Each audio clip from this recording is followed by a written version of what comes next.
Olá, tudo bem com vocês? Seja muito bem-vindo ao meu canal. Meu nome é Ângela Natel e vamos para a leitura da semana. E eu quero ler um trecho desse livro aqui, Sapiens, uma breve história da humanidade, do Yuval Noah Harari.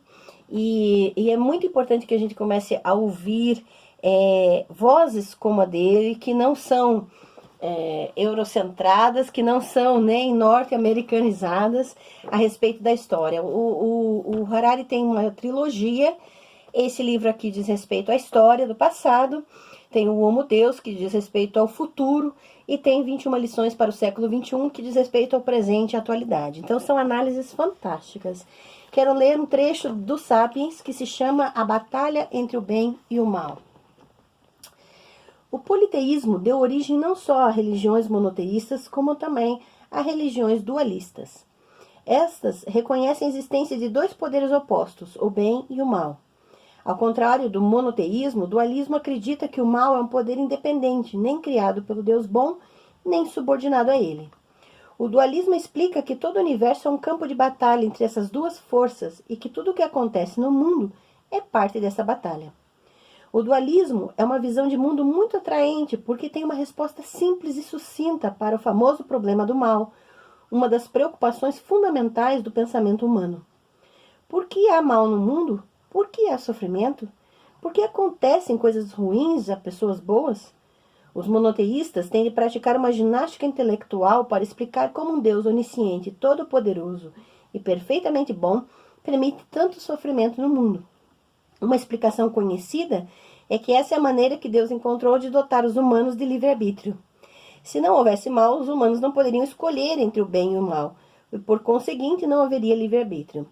Isso, no entanto, é uma resposta pouco intuitiva que imediatamente levanta uma série de novas perguntas.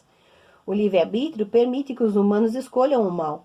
Com efeito, muitos escolhem o mal e, de acordo com o relato monoteísta padrão, essa escolha deve ter como consequência a punição divina. Se Deus soubesse de antemão que determinada pessoa usaria seu livre-arbítrio para escolher o mal, e que, em consequência, ela seria punida por isso com torturas eternas no inferno, por que Deus a criaria?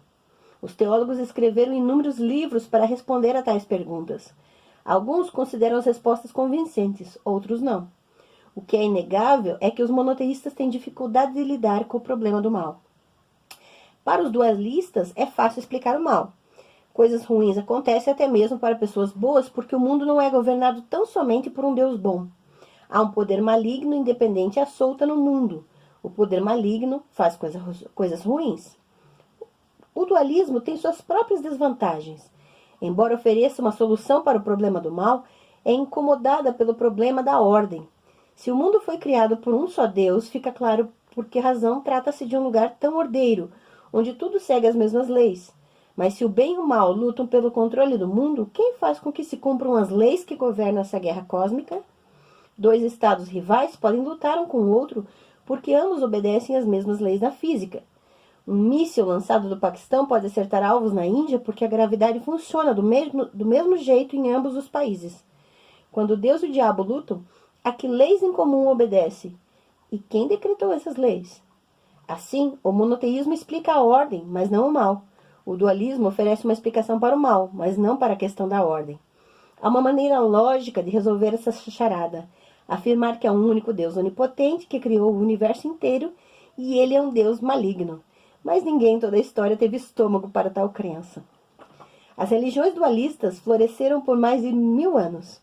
Em algum momento, entre 1500 e 1000 a.C., um profeta chamado Zaratustra, teve voz ativa em algum lugar no centro da Ásia. Seu credo passou de geração em geração, até que se tornou a mais importante das religiões dualistas, o zoroastrismo. Os zoroastristas viam o mundo como uma batalha cósmica entre o deus bom Ahura Mazda e o deus mau Angra Mainyu. Os humanos tinham de ajudar o deus bom nessa batalha. O zoroastrismo foi uma religião importante durante o Império Persa, Aquemênida, 550 a 330 a.C., e mais tarde se tornou a religião oficial do Império Persa Sassânida, 224 a.C. Ele exerceu até 651 depois de Cristo, né? Ele exerceu uma grande influência sobre quase todas as religiões subsequentes no Oriente Médio e no centro da Ásia, e inspirou uma série de outras religiões dualistas como o gnosticismo e o maniqueísmo. Durante os séculos 3 e 4, o credo maniqueísta se alastrou pela China até a África do Norte, e por um momento pareceu que derrotaria o cristianismo para se tornar a religião predominante no Império Romano. Mas os maniqueístas perderam a alma de Roma para os cristãos. O Império Sassânida zoroastrista foi derrotado por muçulmanos monoteístas e a onda dualista se acalmou. Hoje, apenas um punhado de comunidades dualistas sobrevive na Índia e no Oriente Médio. No entanto, a onda cada vez maior de monoteísmo não eliminou verdadeiramente o dualismo.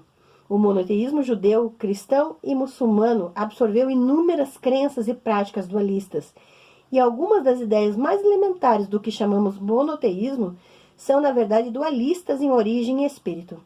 Muitos cristãos, muçulmanos e judeus acreditam numa poderosa força do mal, como a que os cristãos chamam de diabo ou satã, que pode agir autonomamente, combater o Deus benévolo e criar destruição sem a permissão de Deus. Como pode um monoteísta aderir a tal crença dualista, que aliás não é encontrada em lugar nenhum do Velho Testamento? Logicamente é impossível. Ou você acredita em um único Deus onipotente, ou você acredita em duas forças opostas, nenhuma das quais é onipotente. Porém, os humanos têm uma capacidade incrível de acreditar em contradições. Então, não deveria nos causar surpresa o fato de milhões de fiéis, cristãos, muçulmanos e judeus, conseguirem acreditar ao mesmo tempo em um Deus onipotente e em um diabo autônomo. Muitos cristãos, muçulmanos e judeus chegaram a imaginar que o Deus bom até mesmo precisa da nossa ajuda em sua luta contra o diabo, o que os inspirou, entre outras coisas, a convocar as jihads e as cruzadas. Outro conceito dualista essencial, em particular no gnosticismo e no maniqueísmo, era a nítida distinção entre corpo e alma, entre matéria e espírito. Os gnósticos e os maniqueístas afirmavam que o Deus bom criou um espírito e a alma, ao passo que a matéria e o corpo foram criação do Deus mau. O homem, de acordo com essa visão, serve como um campo de batalha entre a alma boa e o corpo mau. De uma perspectiva monoteísta, isso não faz sentido, porque distinguir tão nitidamente entre corpo e alma, ou entre matéria e espírito? E por que argumentar que o corpo e a matéria são maus? Afinal, tudo foi criado pelo mesmo Deus bom. Mas os monoteístas se deixaram cativar por dicotomias dualistas, precisamente porque elas os ajudavam a resolver o problema do mal. Desse modo, tais oposições acabaram por se tornar pilares do pensamento cristão e muçulmano. A crença no céu, o reino do Deus bom, e no inferno, o reino do Deus mau, também tem origem dualista. Não há nenhum vestígio dessa crença no Velho Testamento, que tampouco afirma que a alma das pessoas continua a viver após a morte do corpo. Na verdade, o monoteísmo, tal como se desenvolveu ao longo da história, é um caleidoscópio de legados monoteístas, dualistas e politeístas, que se misturam sob um único conceito divino. O cristão típico acredita no Deus monoteísta, mas também no diabo dualista, em santos politeístas e em fantasmas animistas. Os estudiosos das religiões têm um nome para essa aceitação simultânea de ideias diferentes e até mesmo contraditórias, e a combinação de rituais e práticas tirados de fontes diferentes. Sincretismo. E o sincretismo talvez seja, de fato, a única grande religião mundial. Para os estudiosos da ciência e da religião, para muitos deles, e dentro das teorias, é possível até mesmo afirmar que não existe uma religião que não seja sincrética.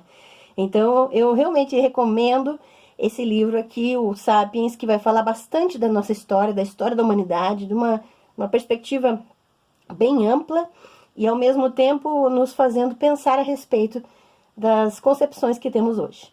Então, boa leitura para vocês, boa semana e compartilhe aqui, se inscreva no canal, vamos espalhar leitura e, se puder, entre aqui na descrição e apoia os projetos de elaboração de material através do apoia.se/AngelaNatel ou pelo PicPay, @AngelaNatel.